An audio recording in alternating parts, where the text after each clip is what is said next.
Hinikayat ni Pangulong Aquino ang mga profesional na maging katuwang ng pamahalaan sa pagsusulong ng pambansang kaunlaran.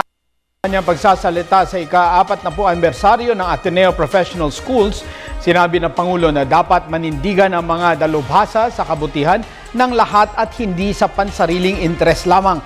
Nakapaloob sa okasyon ang tema na 4 as 1 Forming Leaders for Nation Building to create public awareness of the 4 schools. Sinabi ng Pangulo ang kahalagahan ng pagkilala ng tama at hindi mabuti upang mapagpatuloy ang pagtahak ng bansa sa matuwid na daan. Hiniling rin ito sa mga kabataan na magsilbing lakas ng pamahalaan para tuluyang makabangon ang bansa sa kahirapan. Dagdag pa ng Pangulo, dapat may pagpatuloy ng susunod na henerasyon ang mabubuting bunga para hindi na malugmok ang bansa sa korupsyon. Mula noong manungkulan ako, nagbago ang pangalang ginagamit ko bilang pantukoy sa others na aking pinaglilingkuran.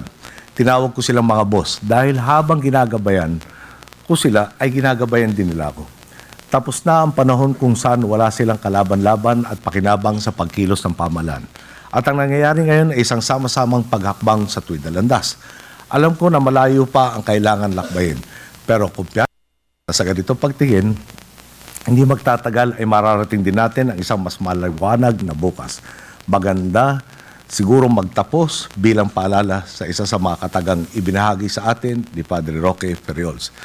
And I quote, "Nasabi na ang dapat masabi pero ang pinakamahalaga ay hindi pa rin nasasabi. Ito'y magagawa lamang." Close quote. Maraming salamat. Magandang gabi po sa inyo.